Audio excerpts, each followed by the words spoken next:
Good morning. আজকে আমরা চলে এসেছি নিউ টাউনের ফ্ল্যাটে, তারই কিছু কাজ তোমাদের দেখাবো। নিউ টাউনের ফ্ল্যাটে দেখো মেন ডোরটা, দেখাও ভালো করে, মেন ডোরটা ডেকোরেশন হয়েছে।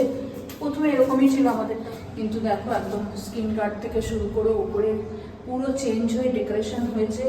এদিকে মানে শু পকেট হয়তো বলে, আমি সঠিক বলতে পারবো না, কিন্তু কেমন লাগছে তোমরা শুধু বলো। আর তোমাদের যদি পছন্দ হয় কমেন্টে জানিও, আমি যে করে দিয়েছি তার কন্ট্যাক্ট নাম্বারও দিয়ে দেবো।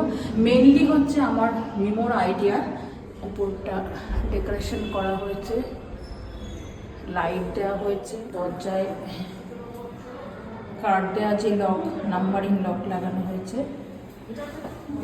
এই যে ক্রিসক্রস যে হয়েছে, যেরকম ডায়াগোনালি হয়েছে, কিরকম দেখতে লাগছে দেখো। আর আমাদের এই দরজার ডিজাইনটা তোমাদের কেমন লাগলো অবশ্যই কিন্তু কমেন্টে জানিও, আর ভিডিওটা ভালো লাগলে লাইক শেয়ার করতে ভুলো না।